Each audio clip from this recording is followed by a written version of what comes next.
Okay, here we got another a comparison video, and I'm not really gonna make like pros and cons.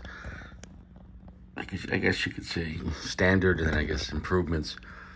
But in reality, the 92/M9, which is the military variant, and this is a 92, but this is American made, which normally American made, you know, they also not mostly, but well, the military 19s, after a certain point, they all be made in America, in Maryland. And I don't know now if they're, well, obviously no, there's no longer contracts, but you never know about that. I don't know if there was M9 variants made in Tennessee at the newer factory. That I can't speak on. Anyways, but so there has been obviously Inox models made in Maryland, Echo Creek, Maryland. Obviously, the 92 made both in Italy and in Maryland. But this is an American 92. For all intents and purposes, we're just here to compare the standard, 92, the one that won the West, the one that, won the trials in the 80s, the one that beat out SIG and beat out 1911. It is an amazing firearm. Now, biggest complaints you're gonna get, like, oh, the trigger's heavy on the double action. The hammer spring in here is very strong. I believe it's a 20-pound hammer spring. The reason why is the stronger the hammer spring, right, makes a heavier pull, but then the more energy the hammer has to strike the firing pin. Why? Well, when you're a NATO ally and you're using ammo, you want to be able to use ammo throughout the world. And if some countries, if their primers are different or harder, or where they're set, etc. Also, if the gun's dirty. But the point is, this hammer will have more energy to slam forward. And if other most modern American range ammo is very soft primers. But the point is this: you understand that though. Why the military version of the M9 or stock 92 has that long, heavy pull,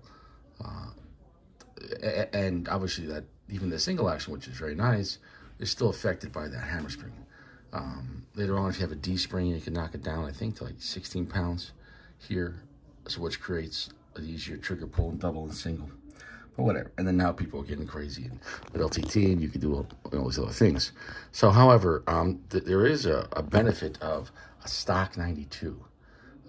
That yes, you can get used to that little bit of heavier pull, both double and single, but also but the energy of this hammer smashing down, it's gonna go bang, right? Point is this. Also, the heavier hammer spring, when the slide goes back, besides the tilting locking block, and then it's going to have to overcome the hammer, because when you fire, the hammer drops. So when the slide comes back, it has to recock the hammer. But that hammer and the spring connected to it, the heavier the hammer, the harder it makes for the slide to come back. The point is, it puts less recoil in your hand, and it puts less energy into the frame because the slide's coming back a little slower. This it's really worn out, or you put such a light spring, you have the slide coming back very fast. And not that the gun wouldn't work, but the point is, that's where they designed it for maximum durability and long-term reliability. So could you trick these things out and get faster follow-up shots and a faster cycling time, and trick it out so it's easier double action, single action pull for range or competition? Absolutely, that's your thing. But there's a reason why a stock M9 or 92 has the way it's set up. And I like to keep things stock. I believe that the people with all their testing and research, I'll stick with that. Now if you want to trick it out, God bless. God bless. But I'm happy with that. But this one's not mine, though, for all intents and purposes, though. This one here is mine, though. This is a 92A1. So it's a 92A1. Everything's the same, everything's different. The way you shoot this, double action. The hammer's cocked fully is, you're going to have single action. Both have half cock. So if you want to start it off where the double action is still the same length of pull, but there's less tension for maybe a little bit, if you want to do that, whatever. Or you want to decock it manually, sure. Both have decockers, okay, etc. Both would have the same grips, but this has wraparound. You can swap these out. Doesn't matter. we're going to get to, this has a square trigger guard, like the M9 or the original 92. Now the 92 one, this has a rounded one. This has a rail, this one does not. You could add attachments if you want to have a rail. This is going to have a fixed front sight. The pro of that is, it's not going to come off. It's going to break off. So it's going to be really hard to get that off. The downside is you're stuck with it. The pro side is the military, you're going to get what you get and you're not going to be modifying it really. Here, you could swap these out. You know, I mean, it is a benefit, you know what I'm saying, especially for people that want to change their sights and put night sights, and I get that. But for all intents and purposes, this is like a steel anvil, and to break that off, you'd have to do something really, really stupid. Both are going to have the Beretta finish. I think the finish is a little actually nicer, though, on the Italian-made. That's just my preference.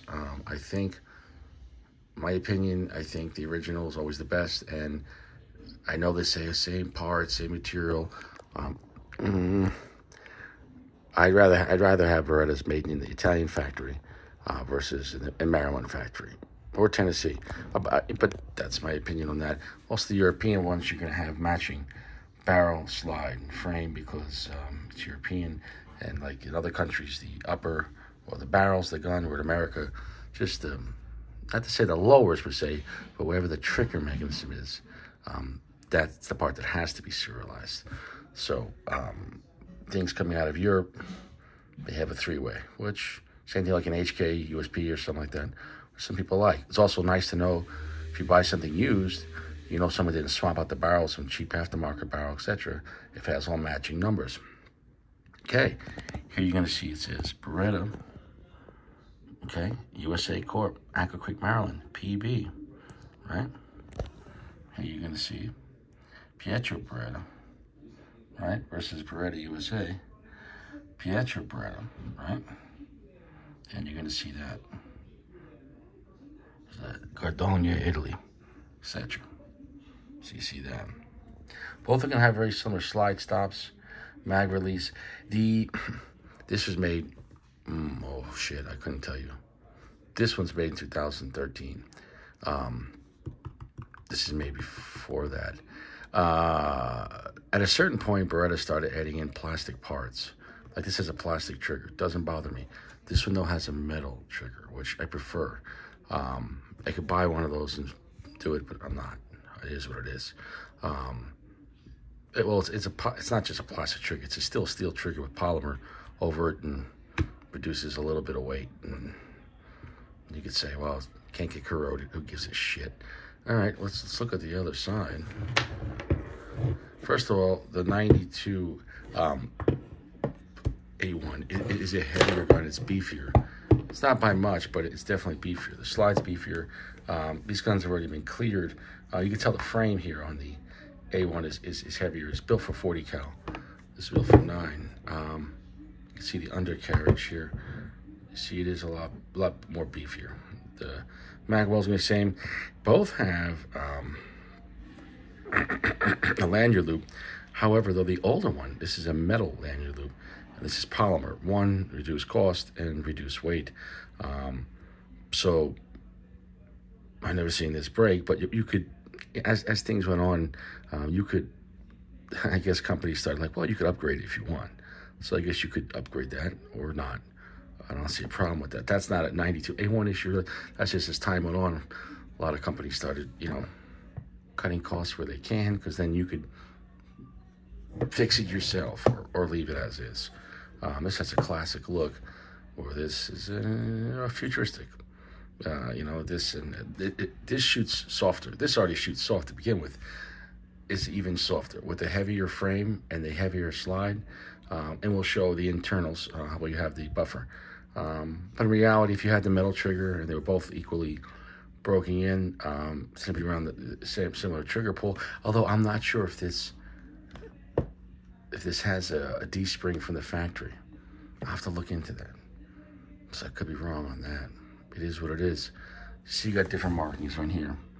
It has the warnings, etc., etc. What does it have on here? Model 92FS, Parabellum. And then you can have the P for probably the American proof marking, where the Italians, you're going to have proof markings down here. And Yeah, you have their proof houses and you have their manufacture dates. So, for the year. This beefier. I'll show the front ends. Like I said, these have already been cleared. This is a heavier slide from here to here. And you see how that chrome comes out to the edge right there? I believe it is different on American made. Like I said, these have already been cleared. You see, the chrome doesn't come to the edge on the American made ones. I like the way the Italian ones do their chrome lining better, but much thinner slide, which, you know, for carrying, well, they're both, you know, full-size guns. It would be easier to carry this, though. You add a rail and the beefier slide. This is a little... But if you could already carry this, upgrading to this for even less recoil and a rail and an even more durable version, well, who gives a shit? I mean, this thing is such a durable, and 9mm, it's ridiculous. However, you want to go to 40, this makes sense. But in 9mm, this how much stronger is this over this? I don't know percentage-wise, but it is. With this frame and this slide, everything here is getting less stress per round count, obviously with the same ammo.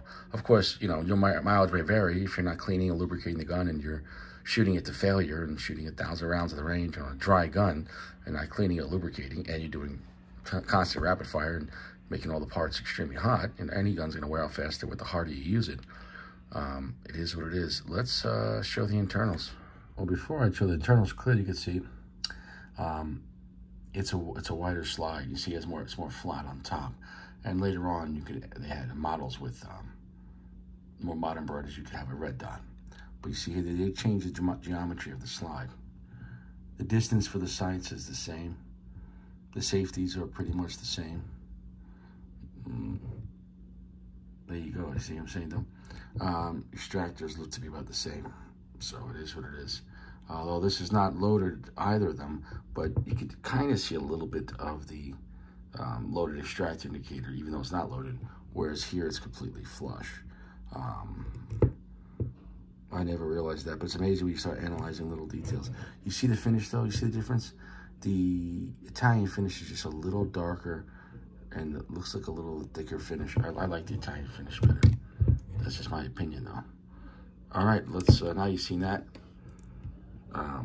The A1, I believe, has a more upgraded locking block. Now, if you had the original M9, which this is not, that would have the original type of locking block, but then, because they upgraded the locking block to have more mass near the internal pin, which I'll show, so it would last longer. So, it is what it is. Yeah, you see the wider slide, you see the material to the left and right of the barrel. You see here, it seems like a little wider, but it is. And you add that added mass, it's, yeah, this is gonna last longer, especially using tons of plus P. Then you can see the fixed versus non-fixed. Oh, I wanted to bring this up too. The A1 brought into a newer magazine, much more, even more environment-friendly magazine, how do you say, for hostile environments, or just better in sand, better than everything else. All guns, if you get them very sandy, things can get jammed. But it did add 2 more rounds. The 17 rounds versus the standard, you know, 92 M9, 15 rounders. Also, the way it's, you know, round count. But both will work in either gun. You could buy these as an upgrade or whatever. It doesn't matter. But you can get cheap M9 surplus mags. All right, my recommendation is if you do buy surplus M9 mags, replace the springs. You can get them very cheap. And because the steel body is really not going to wear out, replace the springs. So you could bend the feed levers on any gun. Replace the springs if they're really worn out.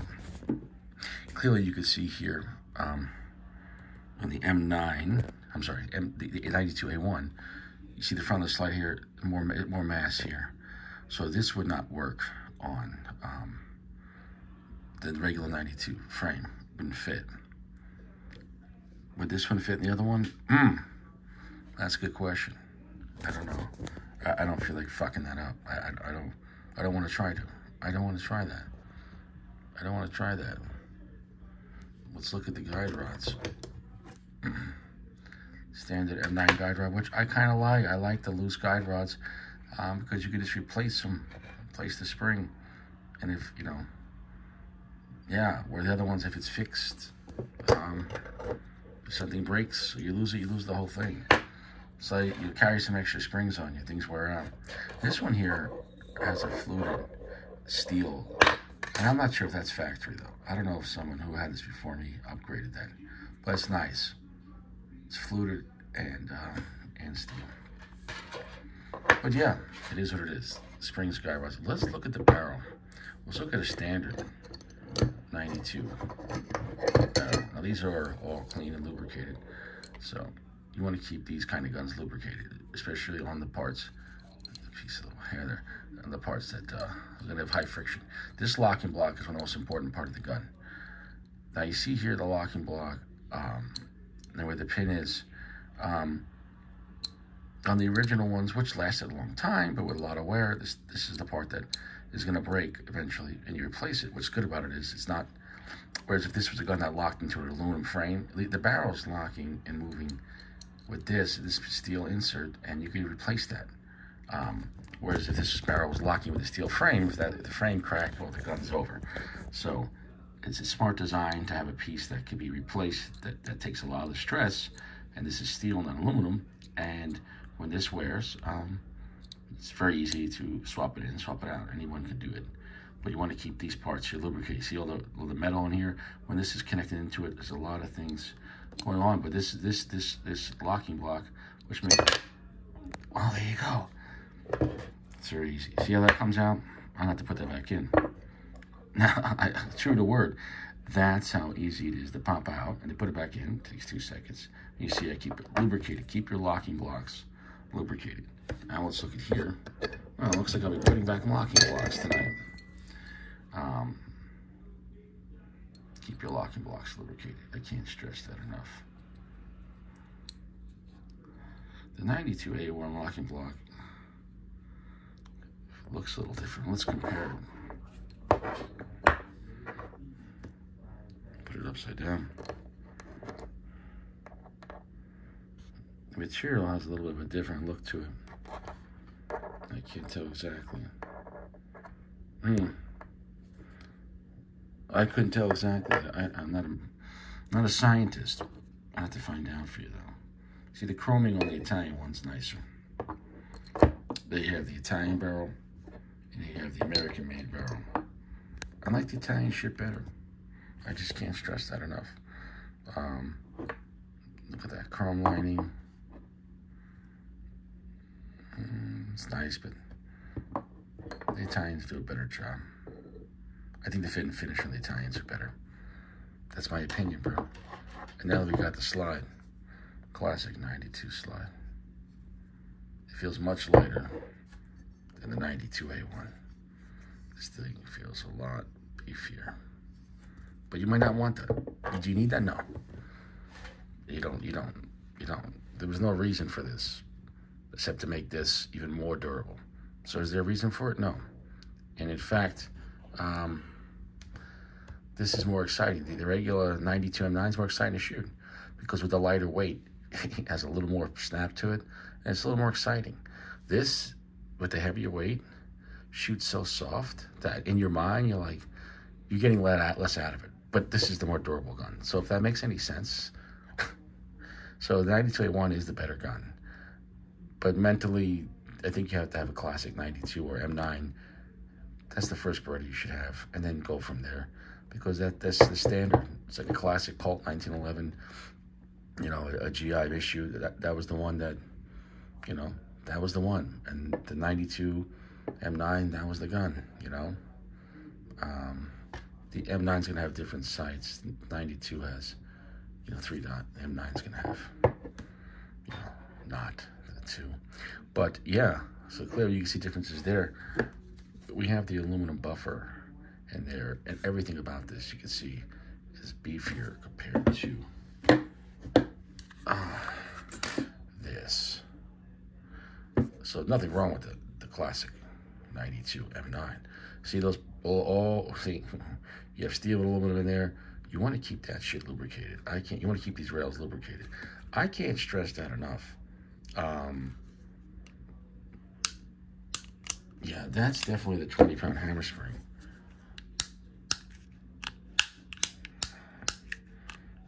It does feel a little lighter. Yeah, so, yeah. Hope you learned something. I'm going to put these back together. The point was I wanted a video of the 92 and 92A1, and we throw in a little side piece of American versus Italian. Nothing wrong with the American Berettas. Nothing. But you'd rather have the Italian Beretta. It is what it is. Just like HK, you'd rather have the German-made HK than the American-made. You can trust me on that. So it is what it is.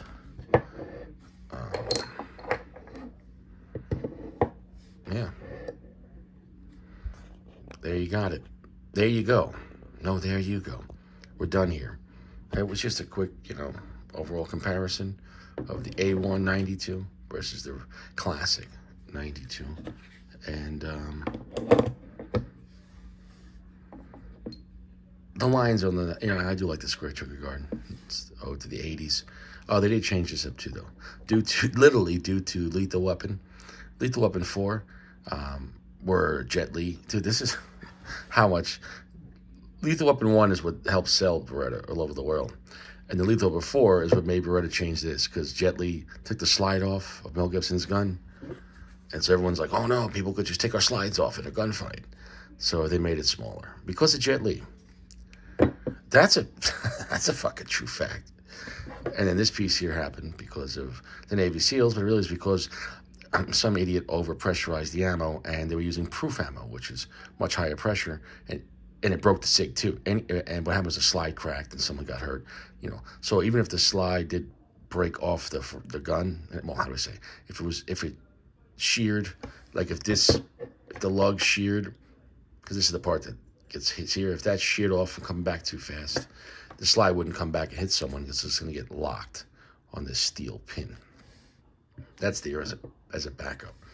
And that's on all revamped ones. And actually, the U.S. government had to pay for that revamping of the original ones, and the Beretta won for damages because they made Beretta look bad there with the Navy SEALs, and it wasn't Beretta's fault because I think maybe SIG had something to do about that because SIG and Beretta have been fighting for a long time. The SIG guns, they broke the frame, but the overpressurized ammo, they tried to make it look like Beretta was a piece of shit, and you can't shoot proof ammo in high volume at the range, hundreds of thousands of rounds. Any gun is going to break, especially a handgun. It's designed for standard pressure ammo or plus P, but if you start using a lot of plus P, anytime you want to keep it lubricated, but you really want to keep it lubricated using hot ammo, because everything's higher friction, things are moving faster, more stress on the parts. And this here, if you're using a lot of plus P ammo, you want to replace the springs or even use a stronger guide rod spring. And those are easily, you can go up, I think, by 2 pounds, or 4 pounds, whatever you want to do. If you're going to be using that. But then if you start using standard pressured, if you use a stronger spring, the gun's not going to cycle roll, my jam. So keep it stock, use standard pressure, and some plus P is not going to hurt it at all. But if you're using tons of plus P plus ammo, especially on a regular 92, you might want to upgrade your springs. Or, I don't know, invest in a 40 cal. If you really got to have that more power, get yourself a 40 or 45 or 37 SIG or whatever. But it is what it is. Do what you got to do legally with consent over the age of 21. We're done here. Let me put this shit back together. Okay, so we're done here. That was the comparisons of the, not to say pros and cons, because there's nothing bad about these guns if you understand them. If you don't understand them, you're missing out. But yeah, you can see there's difference. The finish on the lower here is more of a gray on the American model here, though. You can see it's darker here. That'll match it. That's what it is. You can see the difference between the parts. But yeah, much more mass here. And this is Italian, but yeah, it's the opposite. This is the original design, but made in America. And little slight things are different on American-made stuff. And this is not the original design, but made in Italy. So, It is what it is. It is what it is. All 5-inch barrels. Double action, single action. You can reverse that if you're a lefty. It is what it is. Which one to get? They're both great. Get the classic, and then if you want a heavier, beefier version that shoots even softer, that will last even longer. People with their personal I mean, look, maybe that lock and block you got to change after 10, 15,000 rounds of standard pressure ammo. Maybe longer, depending which lock and block you got.